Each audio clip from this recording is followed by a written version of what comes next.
Greetings from Florida. We're working on a 2000 to 2006 Jaguar S-Type. It's the right front. These are similar to the Lincoln LS as well. You've got a screw under that little rubber plate there, and you got to take off that bezel that goes around the chrome handle. It'll probably crack, so a little glue will get it back together. There's not that much to take off. You got two Phillips screws inside where the pull handle is, which I'm going to get to in a second here. If you find this video helpful, please like the video. Just like the video. That'll help me a lot. Thanks.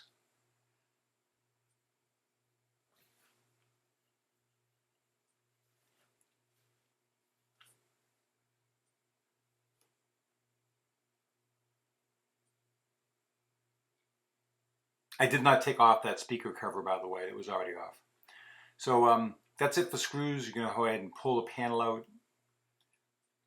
You can put a flathead screwdriver behind there if you want to. You've got just one thing to unplug, if I'm not mistaken, and that would be the main body wiring harness right there for that door panel.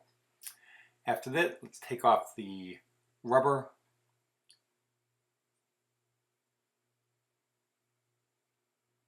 The moisture barrier, and we're going to take off the speaker. You've got 6 10mm bolts around the speaker. I think they were 10mm. Could have been 5/16, but I'm pretty sure. Well, I got up to 5/16, so they must be 5/16.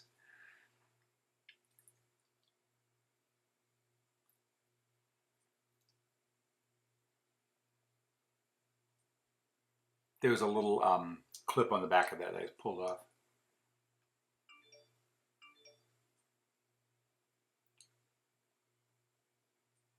And I'm just going to leave the speaker hanging there. You don't really need to unplug everything. There's only a few things to take apart here. So you've got to bring the glass down enough to get access to the two clips. Up or down, I'm not sure which way you're going to need to go on this. You've got two 10mm nuts that hold tension on the clips. Now I think they'd broken off on this customer's car, so they probably weren't there anyway. A little bit of WD-40 on the two up and down channels on the sides. The run channel that goes up and down that the glass travels in. Helps you a lot.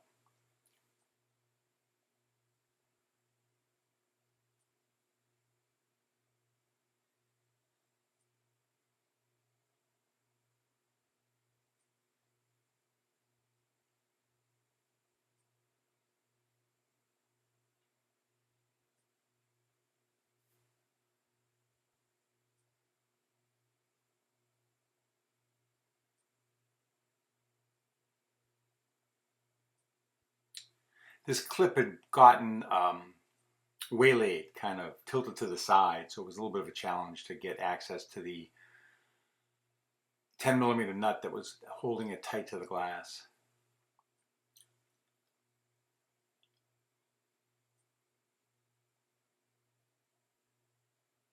If you need to, you can cut the cables that go on the regulator because you're replacing the whole regulator. Don't cut any electrical wires, but you can certainly cut those cables.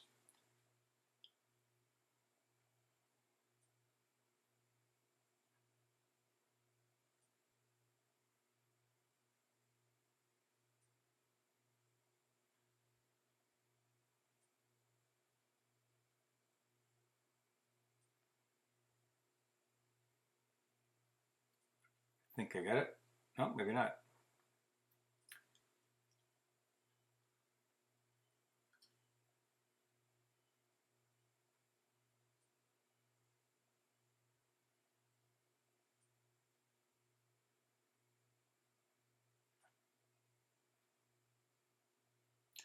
After that, you've just got some 10mm nuts, maybe a bolt or two around the hold the regulator in.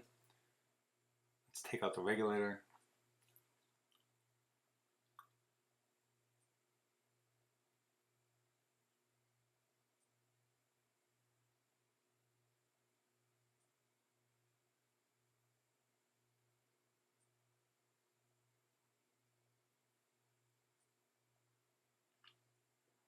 Oh, and here's something interesting. I took the 330 Torx bolts off the motor while it was inside the door. Unplugging this thing is a challenge. It's a kind of a stiff, tough plug to unplug. So just to make it easier, I just took it off right there. It's not a big deal. Grab the new one. Oh, reach inside and get out any plastics that are broken off that are inside the door.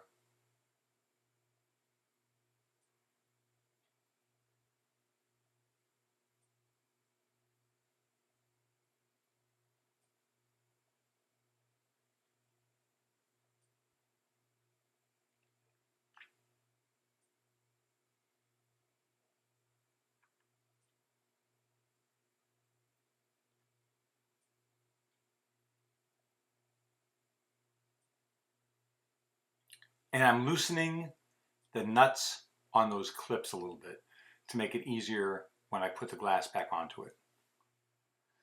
Now I'm putting the motor back onto the regulator. Grab your 330 Torx bolts, Torx 30s. And one of them I had lost. I'll find it in a minute.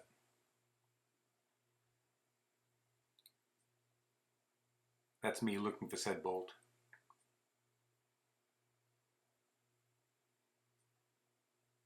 And I think I found it.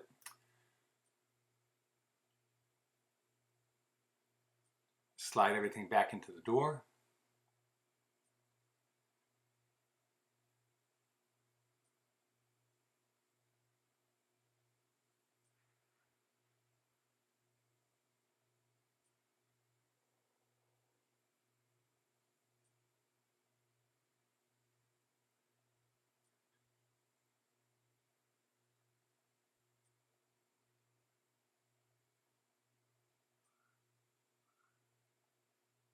Make sure that the regulator's on this side of the glass. You don't want to have it behind the glass. It won't go in if it's behind the glass anyway, but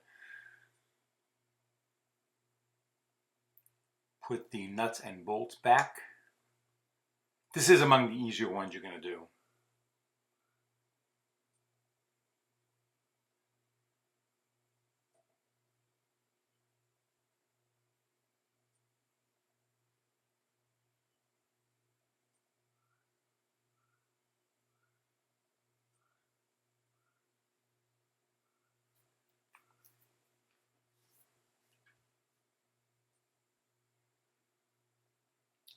And then there was that clip right there that held one of the cables away from the glass, and that gets anchored back into the door.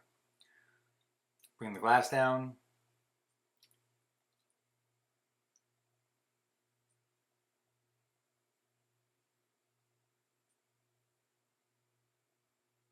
Tighten down those 10 millimeters.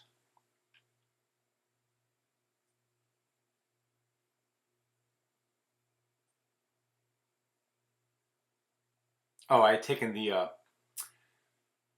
seal strip off, that rubber strip.